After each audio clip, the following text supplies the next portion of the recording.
Este programa llega a ustedes por cortesía de Hotel Margarita Princess. Más cerca de todo, más cerca de ti.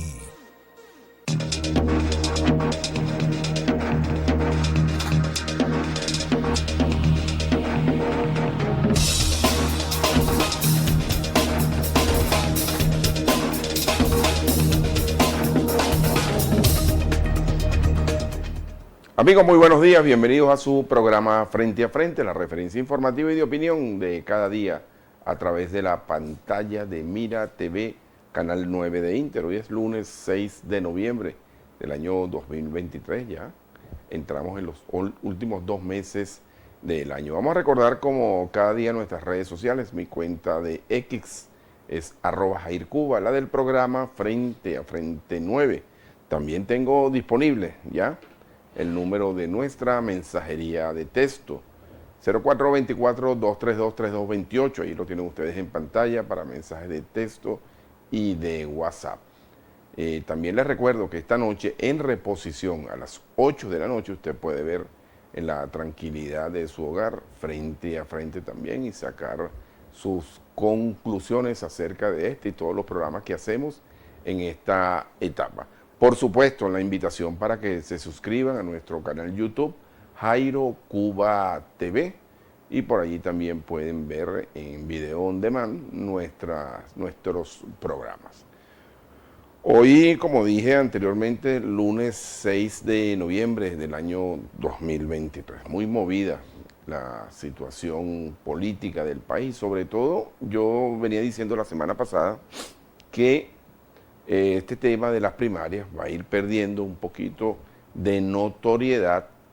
Me refiero a la situación planteada con el gobierno venezolano o por el gobierno venezolano para que tome cuerpo este tema del referéndum consultivo. Hay cosas de verdad que a veces nos cuesta digerir y es con relación a la creación de un comando de campaña y una parafernalia con relación a este tema del consultivo. La gente está muy clara de que el Esequibo es nuestro. El venezolano está muy claro.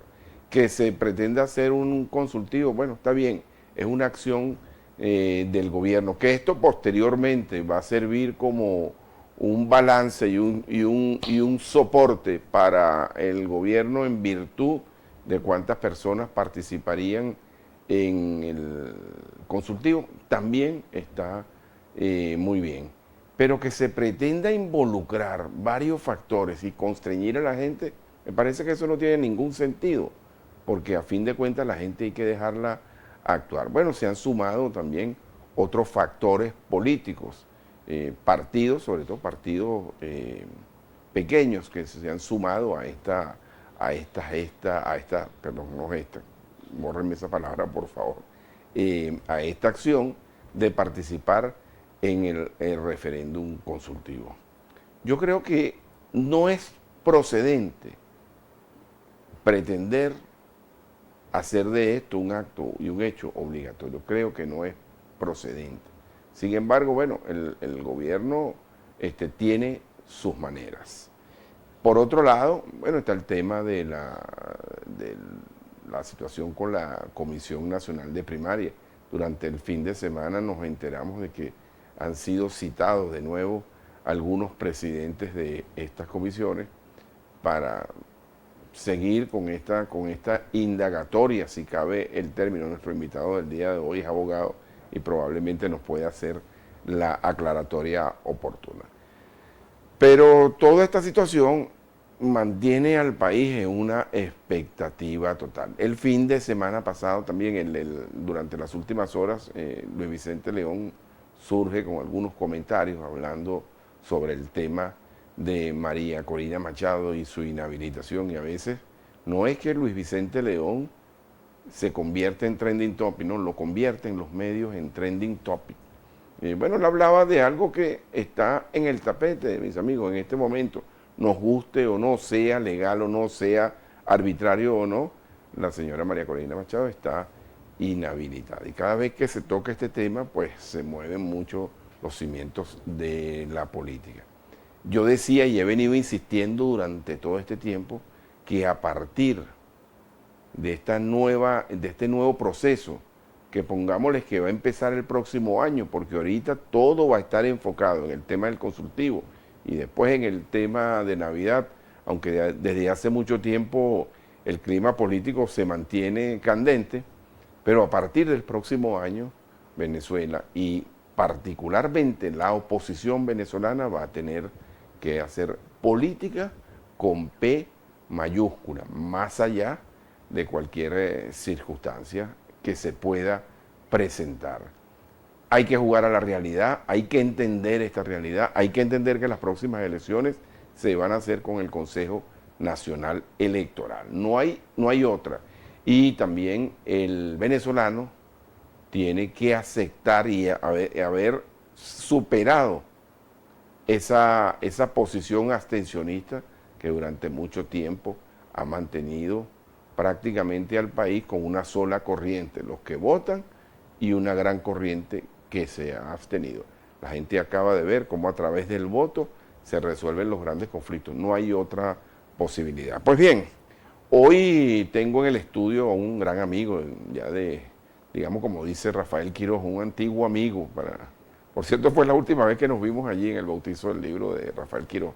Un antiguo amigo, es parlamentario del Consejo de la antigua Asamblea Legislativa del Estado Miranda, dirigente político, abogado, analista político, ha estado en el ruedo político, recientemente incursionó y aspiró posiciones de poder en el estado Monagas y ahora se reencuentra de nuevo con su pateadero original, si cabe el término, como se lo dije en aquel momento que coincidí con él. Hoy voy a conversar con Joel Horta. Buenos días, Joel, bienvenido. ¿Cómo estás?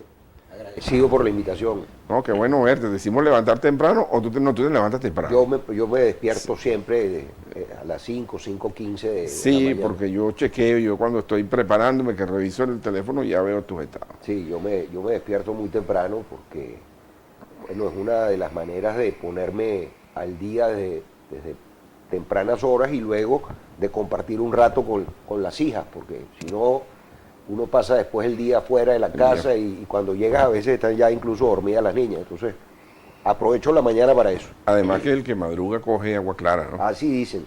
Joel, ¿cómo estás viendo la situación del país? Te hago un combo. El tema de las primarias, no sé si coincides conmigo, de que eso va a perder un poquito de notoriedad, aun cuando continúen las investigaciones y el proceso ese que está procurando el gobierno, y esta mezcla que tiene que ver con el referéndum consultivo. Sí, fíjate que el gobierno sobreestimó su capacidad de interferir en las primarias. Y las primarias se produjeron, las primarias arrojaron un claro resultado de ese sector opositor, básicamente radical, que se mueve entre un 15 y un 20%, no es poco, es importante. Por eso la señora Machado se convierte en un gran elector en el próximo proceso. Estoy de acuerdo contigo, las primarias ya ocurrieron, el gobierno ya detonó el tema de la investigación y básicamente es para tener una espada de Damocles sobre el doctor Casal, por si en estos acuerdos que van a tener que realizarse por la inhabilitación, que como tú también mencionas, gústenos o no, es una aberración jurídica, pero es una realidad política. Así es. Y pues ya tener una inhabilitación también guindando sobre el doctor Casal. Ese es todo el fondo de la investigación en la Fiscalía General de la República. Además de mostrar el ejercicio del poder en el sistema judicial venezolano. Eso está claramente visualizado. Entiendo que la señora Machado le va a corresponder negociar con factores tapándose la nariz, porque ella lo ha dicho reiteradamente. Ahora, si aspira a llegar al poder, ella tiene que permitir que un opositor lo haga, porque de otra manera con este gobierno seguirá estando inhabilitada y estará haciendo política desde la barrera. Creo que una de las cosas que le corresponderá hacer es un poco lo que hizo la Concertación chilena. En las encuestas, claramente el doctor Lagos iba, pero de largo, ganando. Y en tercer lugar estaba el doctor Aylwin. Patricio Aylwin. Pues, ¿qué hizo el doctor Lagos de manera inteligente? Le dijo, a mí no me van a entregar el poder, porque yo fui parte del gobierno de Allende. A usted sí, don Patricio, porque usted fue parte del golpe de Estado. Y el general Pinochet va a sentirse cómodo entregando el poder a una persona que no lo va a perseguir, que no lo va a atropellar, como en efecto ocurrió. Así es. Lo nombran jefe del ejército y general en jefe. Y general en jefe. Imagínate. Entonces, yo pienso que la oposición venezolana, perdón Jairo, tiene que entender que los procesos de transición son concertados. Sí, tengo que hacer un corte. Al regreso del corte vamos a desarrollar este tema mejor, porque como ustedes están viendo, son muchas las personas, incluyéndome, que hemos hecho este análisis con relación al caso chileno. Ya prácticamente es una lección que todos deberíamos haber aprendido. Una breve pausa y ya estamos de nuevo juntos en Frente a Frente.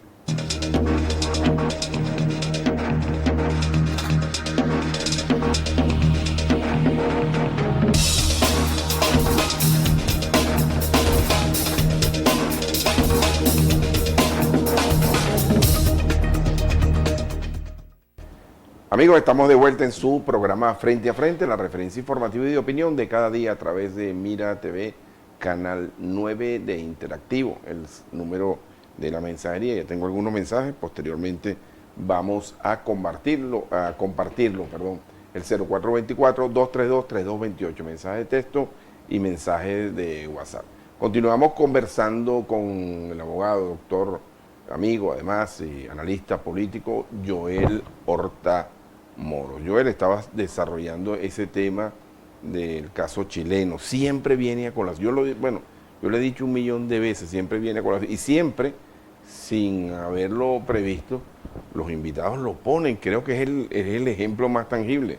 Es que además la Concertación se puso de acuerdo aquí en Venezuela. El presidente Pérez convocó a toda la oposición chilena y la concentró en un hotel en la colonia Tovar, y al tercer día hubo humo blanco, salió la solución al caso chileno. Pero ese ejemplo lo podemos también llevar al tema sudafricano, porque era una bomba de tiempo y de Klerk va a hablar con Mandela y le dice, vas a ser excarcelado y debes ser candidato presidencial. Y se pusieron de acuerdo. Y Mandela se divorcia de su mujer, que andaba en una posición de fuerza, de ir a la venganza. Radical totalmente, sí. Totalmente radical. Ese es Winnie. ¿Qué hizo? Pues nada, nombró de vicepresidente al señor de Klerk para poder convivir y poder salir adelante. Yo insisto en que Venezuela tiene que tomar varios de esos ejemplos, porque además en Venezuela también tuvimos momentos de transición. Cuando muere Gómez, el presidente Eleazar López Contreras hace también un gobierno mucho más amplio de lo que había hecho Gómez, y luego lo mismo sucede en el 36, y luego lo mismo ocurre en el 45, y no se diga el 58. Venezuela requiere un nuevo pacto de punto fijo. Un gobierno de ancha base. Un gobierno de amplia base. Yo estoy convencido que es la única manera que nosotros tengamos estabilidad política en un gobierno de transición, que incluso luego va a tener en el 25 un reacomodo de esa Asamblea Nacional, donde habrá mucho más equilibrio y pueda conversarse incluso ese presidente de oposición, si llegare a hacerlo, bueno, ya no inhabilitada la señora Machado, pudiera perfectamente ser nombrada vicepresidente de la República y ser parte de ese gobierno. Y luego se puede hacer una modificación a la Constitución para que sea un periodo mucho más breve ese gobierno de transición, y entonces ir a una elección donde el que gane cobre y gobierne también de manera amplia. Yo creo que el sectarismo, así como acabó con la Quinta República, acabó con la quinta, acabó con la cuarta y acabó con la quinta. De modo que tenemos que ahora construir, y a mí no me gusta mucho ese lenguaje de la primera, segunda, tercera, cuarta y quinta república, porque tuvimos 3 repúblicas, efectivamente, pero eso está en el cerebro de los venezolanos. Entonces, bueno, ya se agotó esa quinta república y nosotros debemos construir una sexta república muy distinta a la sectaria que ha sido esta quinta república. Ahora, Joel, dentro del análisis que estás haciendo, que coincido plenamente, infiero, entiendo que hay un reconocimiento al liderazgo de María Corina Machado. Bueno, eso es evidente, eso es evidente. Yo no comparto con ella ninguna posición política, pero es evidente que la señora Machado obtuvo de esa primaria el 90% de los votos. Sea 1 millón, sean 600, sean 2 millones, los que sean. La señora demostró que pudo pulverizar al G4. Acabó con todo eso. Y entonces se convierte en la gran electora. Por eso, ojalá... ¿Y con la alianza también? ¿Perdón? Con la alianza, el otro sector. No, porque, de la oposición. no, porque ese sector no participa. No le mete un aletazo. Por supuesto que toman su golpe. Tiene que haber una profunda reflexión de todo el sector opositor y la señora Machado debe entender que el liderazgo no se endosa tan fácilmente. No es que ella con el dedo ducto va a nombrar a quien pueda ser. No, eso no existe. Esa no existe, porque además al que ella señale, por alguna parte el gobierno inventará inhabilitarlo. De modo que aquí tienen que hacerse varios plan B, C, D. Política con P mayúscula, mi hermano. Política de verdad. Aquí el drama, Jairo, es que nosotros pasamos de gigantes de la política, como lo fue Betancur, Caldera, Villalba, a pigmeos de la politiquería. Entonces, siempre están viendo el árbol y dejan de ver el bosque. Y mi invitación siempre es a que nos pongamos de acuerdo. ¿Cómo es que nosotros nos sentamos a conversar con el gobierno y no nos podemos sentar a conversar entre la oposición?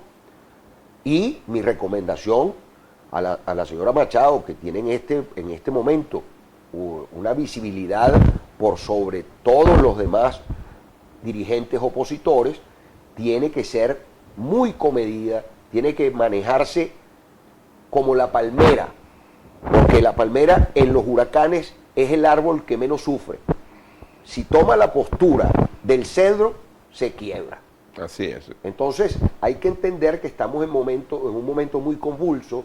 El gobierno siempre maneja, es el caos controlado, se manejan muy bien en el conflicto, la paz y la tranquilidad los enloquece, y de allí que nosotros tenemos prácticamente, vamos a tener 1 año para poder ponernos de acuerdo. Si no lo logramos, el gobierno con una base electoral minoritaria va a lograr obtener de nuevo un triunfo. Nosotros no podemos ir fraccionados, pero además de eso tenemos que elaborar un plan alternativo al plan de la patria, porque no se le ha dicho nada al pueblo venezolano de lo que debe hacer el próximo gobierno, que como tú bien dijiste, debe ser de muy amplia base, donde participemos todos los sectores del país para que esto pueda ser gobernable. Ahora, el desenvolvimiento de María Corina Machado en estos días post primarias, ¿cómo lo evalúas, Joel? Yo creo que está escuchando al sector moderado de su comando, aunque cometió un error estratégico y comunicacional cuando salió con la bandera de las 7 estrellas. Porque bueno, la bandera efectivamente hoy tiene 8 estrellas. Así es. Y pudiera llegar a tener 10, porque hay historiadores que hablan que habría que anexar la de Maracaibo luego de la batalla del lago, y la de Coro cuando luego es el último en liberarse, ¿no? Entonces, esa tontería de decirle al gobierno, voy por ti, mostrando la bandera, y entonces un poco lo mismo que hizo Carmona, y no reconozco la asamblea, y no reconozco. Eso es un error muy brutal, porque volvemos a lo mismo. No, así no nos guste, esa es una realidad. Claro. El TCJ es el TCJ, el CNE es el CNE, eso es un hecho ya cumplido. Contra eso es como la tontería de decir que quedan sin efecto las primarias. Por Dios, el efecto ya se produjo, eso es un hecho cumplido. Entonces, son realidades, solo que el gobierno evidentemente tiene las instancias del poder a nivel judicial, a nivel electoral, a nivel, bueno, en todo el ámbito, por la irresponsabilidad de haber convocado a la abstención y regalarles la Asamblea Nacional que les permitió al gobierno montar todo su tinglado jurídico político, dejándole en manos absolutamente todas las instituciones del Estado. Joel, amigos, estamos conversando con, perdonen, Joel Hortamoros, abogado, analista político. Joel, tú has sido un crítico precisamente de este tema de la abstención. ¿Cómo estás viendo el encuentro entre eso que denominó el gobierno también, las varias oposiciones? ¿Tú lo ves viable? Fíjate, siento que el evento de las primarias, el mayor logro fue despertar en el ánimo del opositor abstencionista las ganas de volver a la vía electoral. Y vamos a estar claros, todos los estudios de opinión hablan que el 80% de los venezolanos no queremos que continúe el oficialismo gobernando. El 80% de los venezolanos. Ahora, ese 80% tampoco quiere saber nada ni del gobierno ni de la oposición. Es decir, hay un gran centro democrático independiente que es al que hay que convencer para que vayan a votar. Si la votación es masiva y hay una participación sobre el 60%, bueno, el gobierno será barrido. Eso lo dicen con cualquier candidato. Con cualquier candidato. Si la abstención es un 30, un 40%, la cosa se pone interesante y hay una verdadera opción de triunfo. Es decir, tiene que participar sobre el 60%. Este CNE. Con este CNE, porque además en este CNE hay dos rectores que no están vinculados al oficialismo y dos rectores serios, dos rectores que conocen el tema y que sabemos que no van a dejar de ser con miedo. Así que hay que confiar en el CNE, eso tiene que ser un mensaje también en este caso de la señora Machado, tiene que haber un cambio en su discurso, tiene que invitar al voto, a la participación, a entender... Aunque no sea ella la candidata. Aunque no sea ella, es que tiene, bueno, si es efectivamente una lideresa, una líder que cree en que podemos efectivamente ganar las elecciones. Ahora, si se va por la vía insurreccional de llamar igual a la abstención, bueno, está trabajando para el gobierno, porque la abstención al único que favorece es al gobierno. Volvemos a lo mismo. La base electoral del chavismo está entre 3 millones y 3 millones y medio de votos. Eso lo han demostrado los números. Ese es el techo ahora. Ese es su techo hoy día. Ahora, si nosotros tenemos 1,5 millones de votos sobre ellos, si no lo aprovechamos somos bastante incompetentes. No lo aprovechamos en gobernaciones y alcaldías y perdimos 18 gobernaciones por esa tontería de no ponernos de acuerdo, y lo mismo cerca de 200 alcaldías. Bien, amigos, tengo que hacer una pausa, una nueva pausa, y al regreso vamos con la mensajería y continuaremos conversando con Joel Hortamoros. Ya venimos.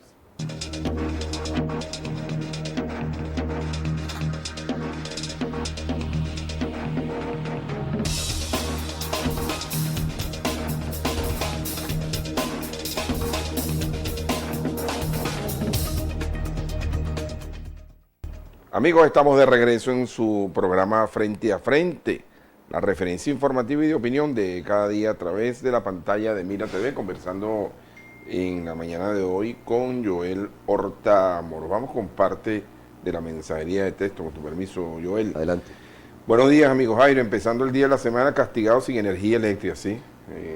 Yo lo viví desde temprano.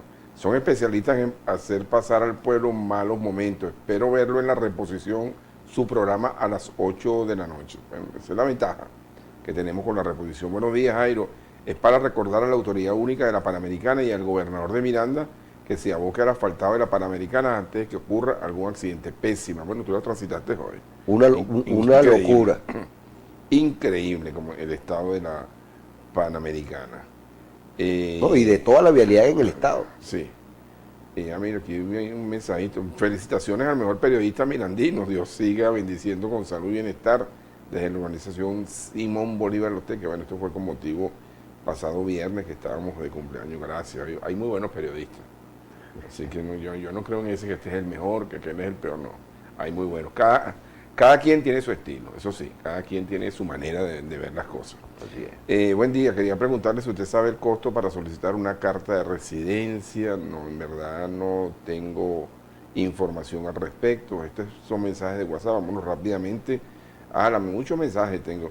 Buenos días, amigo Jairo, soy el Caribe, la transmisión que se está yendo en el trasfondo con 3 voces y parte del audio no se entiende, ya lo acabamos de corregir. Buenos días, Jairo, feliz cumpleaños. 3 semanas sin servicio acá en TV, toda la urbanización Simón Bolívar y no hay respuesta, lo dice Luis Manrique. De igual manera, un equipo, esto es un mensaje que tiene que ver con otra cosa. Buenos días, Jairo. Bueno, creo que el entrevistado está haciendo un análisis muy centrado y muy distinto a lo que hace con Kiko. ¿Cuál es la diferencia? No, la verdad que yo tengo, esta es mi línea discursiva desde el 2018, cuando empezó todo este proceso de ir tras la vía electoral para sustituir a tan mal gobierno. Ya lo vemos. No hay servicio eléctrico, no hay servicio de telefonía, el estado de las vías es absolutamente deplorable. Es decir, los venezolanos vivimos una tragedia día tras día por el mal gobierno, porque efectivamente se ocupan de sostenerse en el poder más que de gobernar. Eso es una realidad y los venezolanos nos cansamos de eso y por eso su base electoral, que llegó a ser de casi 8 millones de votos en el mejor momento del entonces presidente Chávez, ha disminuido, ha decrecido a 3,5 millones.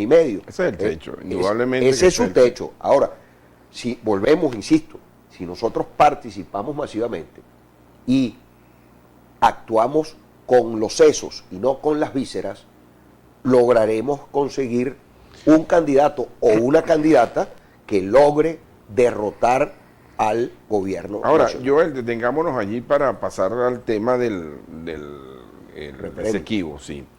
Fíjate, 3,5 millones del gobierno, yo coincido contigo plenamente.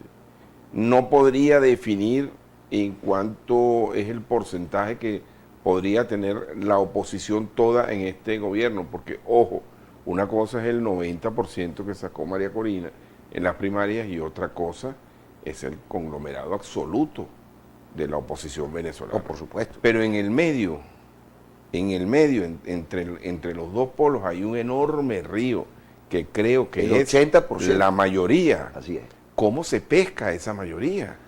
Bueno, porque también el gobierno puede pescar allí. Es difícil. A lo mejor lo que ocurre con el chavismo descontento es que no vaya a votar. Es decir, no vota por la oposición, pero se abstiene de votar. Porque ahí hay un tema de lealtades, ahí hay un tema de afectos, de sentimientos, porque gústenos o no también, el presidente Chávez se convirtió en un, no solo fenómeno electoral, sino en un fenómeno sociológico, un poco lo que pasó en Argentina con Perón.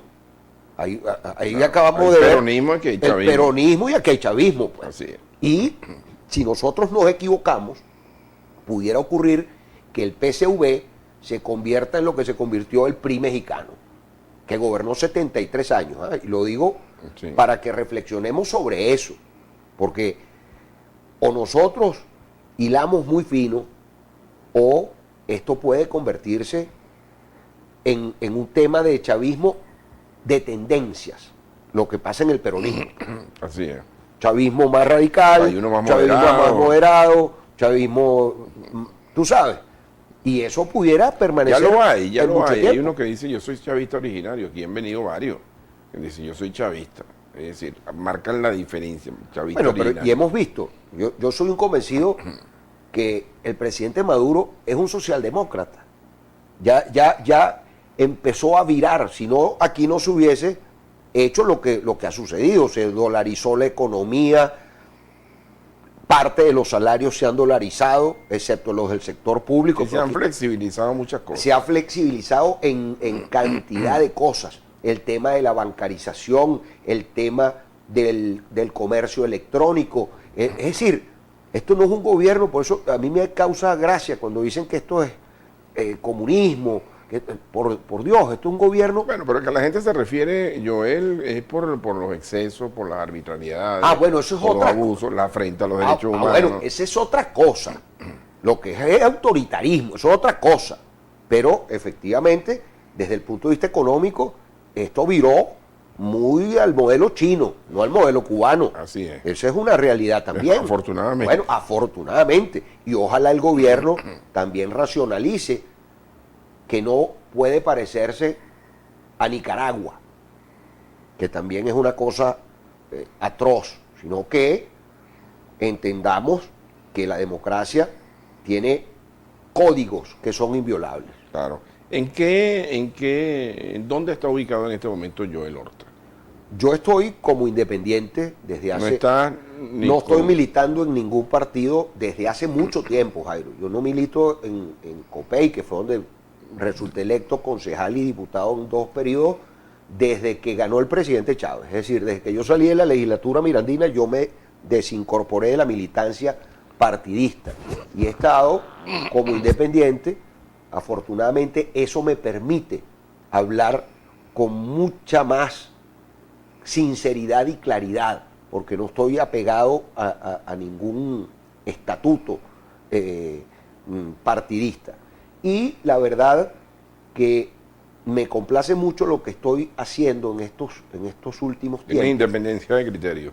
Es así, y me permite conversar con todos los sectores y los actores. Yo, por ejemplo, esta tarde a las 5 de la tarde tengo una reunión con una persona que está muy cercana a María Corina Machado, pero también la semana anterior, me reúno con Timoteo Zambrano, y me reúno con Luis Augusto Romero, y me reúno con Luis Eduardo Martínez, y me reúno con Luis Emilio Rondón, y me reúno con todo el mundo, porque esto que yo digo públicamente lo digo en las reuniones con los amigos que tienen capacidad de decisión, porque son jefes de las organizaciones políticas, son parte del diálogo que se está llevando a cabo en México y luego concluyó en Barbados.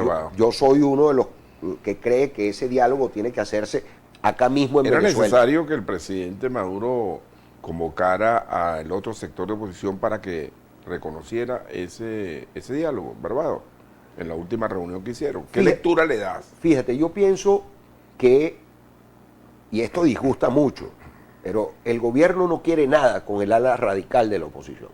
Por eso pensar en que puede ser habilitada la señora Machado, eso es casi un imposible. Ella tiene que seguir peleando su cosa, evidentemente, porque está en su derecho.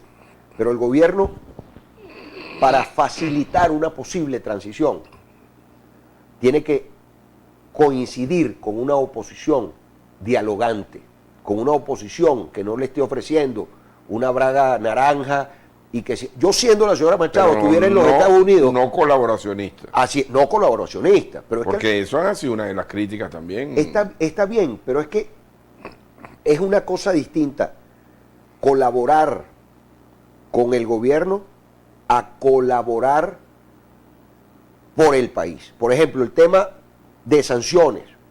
Si yo estuviese en la posición de la señora Machado, iría al Departamento de Estado a solicitar el levantamiento de las sanciones. Pero además iría al Departamento de Estado a decir, mire, mientras haya un precio sobre la cabeza de los máximos líderes del gobierno, allí va a ser imposible una transición. Eso tenemos que decirlo a la gente, así disguste, pero eso es la verdad. Bueno, es que esa es la política. Bueno, es que si no, seguirán atrincherados como lo están haciendo. Pero es que hay otra cosa muy importante, la Fuerza Armada Nacional.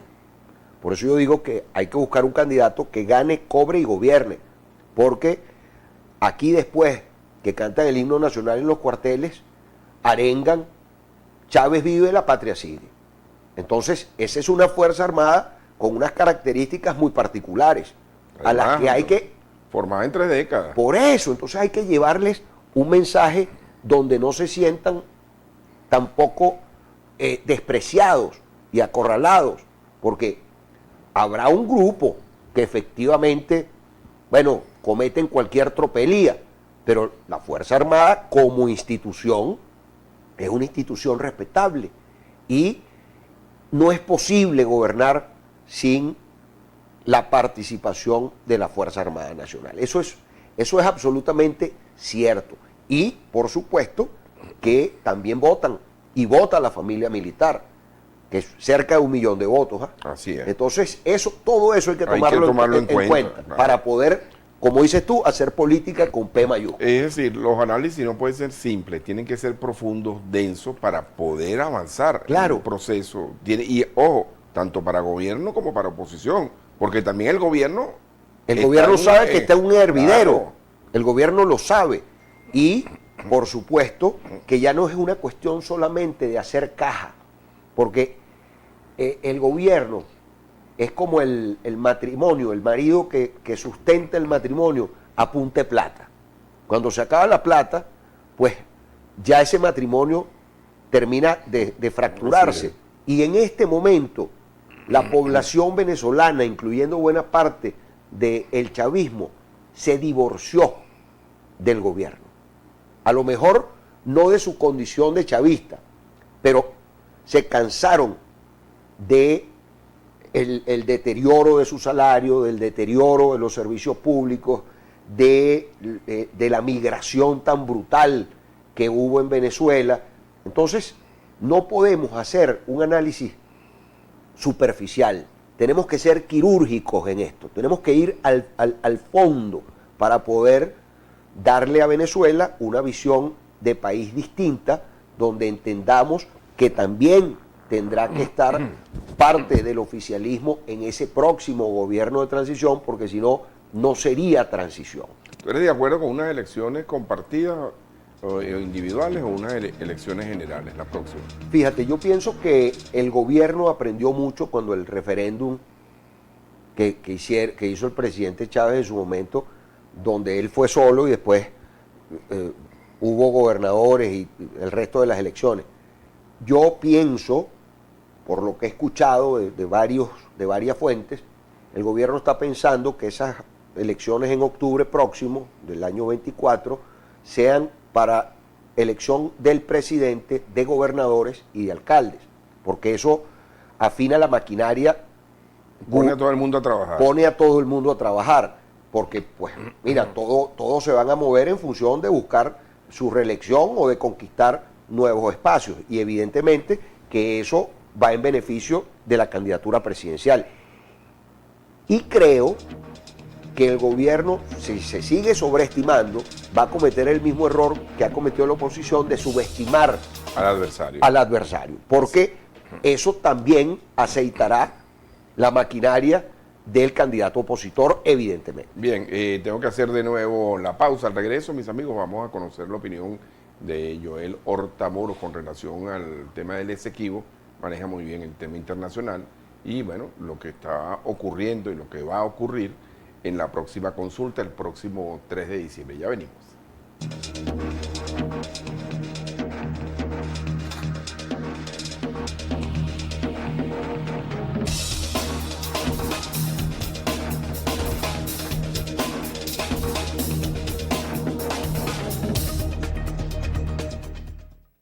Estamos de regreso, mis queridos amigos, en su programa Frente a Frente. Recuerden, esta noche en reposición a las 8 de la noche. Vamos con parte de la mensajería de texto.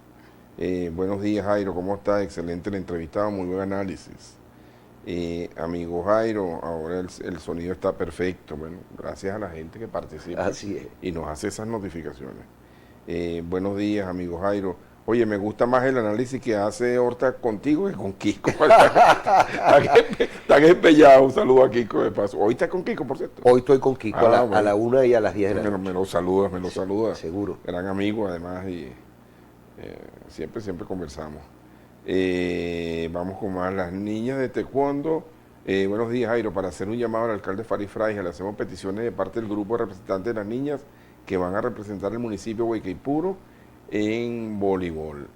Y aquí están diciendo las niñas del Taekwondo están haciendo colectas para cubrir sus gastos en competencia. Pero cuando los atletas vienen victoriosos, entonces todo el mundo quiere tomarse la foto. Es una cuestión que no hemos superado realmente en este país, no entender las prioridades. A veces la gente cree que solamente es el tema de la caja CLAP, solamente es el tema de la luz, solamente es el tema del agua y descuidamos la cultura y el deporte, que son pilares fundamentales en el desarrollo de la sociedad. Ser humano, sí, claro. Yo el tema del consultivo. Primero quiero conocer tu opinión con relación al Esequibo, el momento en el que está el país en este momento. Y luego, en un combo, para que desarrolles completo, ¿qué opinas con el llamado del referéndum consultivo? Y si crees que ciertamente, como lo dicen algunos factores, bueno, el gobierno va a tener eso como un respaldo, como un fondo de reserva para decir, bueno, se hicieron estas primarias, que de paso las eliminaron, ya no tienen ni siquiera la referencia, y nosotros obtuvimos esta participación, que no va a ser completamente de los factores afectos al oficialismo. Somos muchos los que vamos a votar, porque yo voy a ir a votar. Fíjate, yo recuerdo siempre con mucho cariño aquella canción de los 80 de Témpano, ¿te acuerdas? El Esequibo es tuyo, es mío, es nuestro, es tierra venezolana. De eso no hay duda. Toda la documentación que existe nos privilegia, porque efectivamente eso era parte de lo que fue la Capitanía General de Venezuela, y cuando nos independizamos, ese mismo territorio era el territorio venezolano. Luego, bueno, si nos ponemos a hacer historia, Trinidad fue nuestra. Tuvimos muchísimo territorio que, producto de la guerra de independencia, el Libertador fue cediendo para conseguir armas, conseguir provisiones, etcétera, ¿no? Pero, fíjate, en eso estamos absolutamente claros. El Esequibo es de Venezuela. Pero el Esequibo no solo es de Venezuela, el Esequibo es una parte muy importante del territorio venezolano, porque está lleno de gas y lleno de crudo liviano. De allí el interés de las empresas petroleras transnacionales, y debo decir que como venezolano fue una afrenta a nuestro país lo que hizo el presidente de Guyana al otorgar concesiones petroleras. Una provocación. Una provocación en zona, en reclamación, cuando expresamente está prohibido. Pero además lo hizo en territorio venezolano, que no está ni siquiera en disputa, en el delta del Orinoco. Eso es inaceptable. Esa provocación tiene que unirnos como venezolanos. El referéndum consultivo, evidentemente, no sería necesario en otras circunstancias, porque la Constitución lo plantea claramente. Pero creo que le están dando argumentos ahora. Pero ahora le están dando argumentos al gobierno venezolano. Sí. Y por eso es muy importante que no confundamos lo que es gobierno y lo que es Estado. El gobierno está conformado por el Poder Ejecutivo, el Poder Legislativo y el Poder Judicial. Pero el Estado venezolano está conformado por territorio, población y gobierno. Eso es otra cosa. Entonces nosotros, como venezolanos, como ciudadanos venezolanos, ahora tendremos que ir a participar, en mi opinión, en ese referéndum consultivo, porque si no lo hacemos, le vamos a dejar eso en bandeja de plata al gobierno, y obtendrán 5, 6 millones de votos que van a reclamar como de ellos, porque como tú bien dices, yo también voy a ir a votar en el referéndum y voy a movilizar al mayor número de personas para que vayan a votar en el referéndum. Entonces, el llamado de toda la dirigencia opositora tiene que ser a la participación, para que cuando se obtenga un número importantísimo de votos, el gobierno no pueda decir, estos son votos nuestros, porque estaremos un grupo muy grande de venezolanos. Ahí se abrirá un nuevo debate. Ahí se abrirá un nuevo debate, porque entonces podremos decir, supongamos, 8 millones de votos.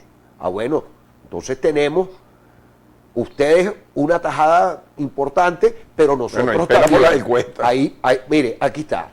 Y luego referir cuántos opositores votamos y participamos en el referéndum, porque eso perfectamente puede ser canalizado. Si la oposición es inteligente, a los metros que permita el CNE pudiera instalarse, así como ellos instalaron puntos rojos, bueno, instalar un punto donde el venezolano que participó y votó, bueno, digan, yo soy opositor y voté en el referéndum. Y la pregunta, Joel, ¿qué opinas de la pregunta? Fíjate. Hay un temita ahí con... Sí, realmente las preguntas, si te pones a escudriñar, pudieran ser modificadas y han podido ser 3 en vez de 5. Hay un sector de la oposición que está en contra de la quinta pregunta. Sí, mucha gente. Mucha gente que dice que esa quinta pregunta no debería estar planteada de esa manera. Todavía hay posibilidad de modificarla, pero a fin de cuentas, si no se modificare, yo creo que eso es más una cuestión de forma que de fondo. No es algo que afecte a la consulta como tal. ¿Tú crees que esta situación, Joel, llegue a comprometer la paz? Bueno, yo te digo algo, Jairo, si continúan los abusos por parte del gobierno guyanés, el gobierno nacional y la Fuerza Armada Nacional tiene que actuar en consecuencia. Yo soy no en la analogía del caso de las Malvinas, no en ese caso, pero yo sí creo que en el tema de concesión petrolera, la Armada venezolana está en el deber de no permitir la instalación ni el posicionamiento de buques en esos espacios. Y vamos a hablar claro, la provocación viene de allá. De allá, nosotros estamos defendiéndonos. Yo recuerdo cuando el presidente Lucinchi, con el tema del Caldas, con autoridad, le dijo al gobierno colombiano, mire, usted olvídese, esto no es ningún golfo de Coquibacoa, este es el lago de Maracaibo, ningún lago de Coquibacoa, fuera de acá. Y esa acción del presidente Lucinchi, bueno, evitó que desde entonces se le olvidó a los colombianos estar conversando sobre ese tema, porque así actúa un jefe de Estado. Tiene que tener el carácter y la convicción que el territorio venezolano es inviolable. Y yo estoy convencido que, sin ser belicista, porque yo soy un hombre de paz, nosotros tenemos en su momento que hacernos respetar. Y ese acto como dices tú, de provocación por parte del gobierno guyanés, tiene que alertarnos como venezolanos. Yo insisto, esto no es un tema de gobierno o de oposición, esto es un gobierno de la Venezuela toda. ¿Cuál es la salida a este conflicto, Joel? ¿Tú ves una coparticipación allí? ¿Tú ves que Venezuela recupere el Esequibo? Porque eso está demorado. Fíjate, el tema es que nosotros descuidamos eso durante muchísimo tiempo. Es la verdad. Los gobiernos fueron muy irresponsables en no ocupar su territorio, porque eso que está ahora buscándose convertir al Esequibo en una gobernación más, eso ha tenido que hacerse y cedular a la gente. Y cedular a tu ciudadanía allí, pero además que se hable el idioma, el castellano. Allí ha tenido que instalarse, escuelas, hospitales. Eso es una falta del Estado venezolano, una deuda, pero de facturación antigua, ¿no? Y bueno, hubo errores, tras errores. Creo que nosotros al final vamos a tener que llegar a acuerdos y compartir ese territorio. Creo que es lo que va a ocurrir. Lamentablemente no vamos a rescatar todo, porque vamos a tener, si queremos llegar a un acuerdo viable, pacífico, ¿eso tú lo ves viable? yo lo veo viable, porque más ganas. ¿Y qué árbitro podría facilitar eso? Chico, porque es complicado. Es muy complicado. Yo creo que luego que se dirima el asunto en el tribunal que está ocupándose de ese tema, nosotros tendremos que buscar incluso una conversación gobierno-gobierno y buscar un referee, un árbitro que permita que se diga, bueno, es verdad, el territorio guyanés tiene ocupado, porque eso también es una realidad. Claro. Entonces uno tiene que trabajar con las realidades, porque la verdad es la realidad, lo otro es pensar en pajaritos preñados. Y luego al gobierno guyanés le interesa también la resolución del conflicto para poder entonces sí otorgar concesiones petroleras, para entonces sí poder tener un flujo, un ingreso brutal, porque eso es un país, eso es una cosa chiquitita. Con esa cantidad de recursos podrían hacer un gran país, o, bueno, que dependiendo quién gobierne, se convierta eso en una cuestión de corrupción brutal. Cada estado se maneja a sí mismo, pero estoy convencido que el mayor interesado en que eso se solvente es el propio gobierno guyanés. Finalmente, Joel, ¿qué viraje crees tú que debe hacer el gobierno? No en torno a lo electoral y a lo político, cuya imagen está muy deteriorada, sino en beneficio de la situación de los venezolanos, que es dramática en este momento. Hay una crisis muy profunda. Yo insisto en que el presidente Maduro debería convertirse en una especie de Deng Xiaoping, que hizo el gran giro económico en China, claro. Y que logró sacar de la pobreza y de la ruralidad a toda China. ¿Este gobierno se puede recuperar? Muy difícilmente. Yo siento que se nos rompió el amor de tanto usarlo, como reza la canción. Yo creo que es muy difícil. Mira, aquí dicen, saludos Jairo, Luis Eduardo Martínez, presidente. Bueno, es una de las opciones electorales que está. Luis Eduardo es un hombre que tiene una gran posibilidad. Lo vamos a traer en los próximos días. Porque Luis Eduardo es potable para el gobierno y para la oposición. Sí, lo vamos a traer para que unos días, Jairo, cuando Chávez le permitió a los guyaneses explorar la Guyana, no hizo un referéndum para preguntar si lo permitían. Bueno, eso fue un error del presidente Chávez, y eso tiene que asumirlo el gobierno con responsabilidad. Fíjate que la gente... No, la gente conoce. A la gente le preocupa el tema. Bueno, por supuesto. Y cuando te tocan la sensibilidad patriótica, bueno, mucho más. Acuérdate que somos Caribe, hermano. Si no, nosotros no hubiésemos hecho la gesta libertadora que hicimos. Así es. Ahora, fíjate, Joel, indudablemente que este tipo de situaciones siempre va a poner en tensión al país. Esa provocación de Guyana en estos días, el ministro Padrino dijo, bueno, que estaban a la expectativa. Entonces sería terrible. Bueno, si eso ocurre, porque evidentemente allí están los intereses de la ExxonMobil fundamentalmente y de algunas otras transnacionales petroleras, y van a intervenir el gobierno británico y el gobierno norteamericano con toda seguridad, y eso nos causaría un daño terrible, ¿no? Bueno, Joel, hemos llegado al final. Te agradezco mucho el tiempo que te has tomado en venir aquí. Creo que ha sido una conversación grata, muy ilustrativa, y yo creo que deja un mensaje importante. Muchísimas gracias a ti, Jairo, por la invitación. Mucho. Muy agradecido. Espero que vuelvas pronto. Con todo el gusto del mundo. Amigos, recuerden que esta noche a las 8 de la noche puede vernos en reposición, sobre todo aquellos amigos que padecen en estos momentos de la falta de energía eléctrica. Esta noche a las 8 en reposición, y en las próximas horas disponible en nuestro canal de YouTube. Recuerden, ustedes y nosotros mañana tenemos un nuevo Frente a Frente. Este programa llegó a ustedes por cortesía de Hotel Margarita Princess. Más cerca de todo, más cerca de ti.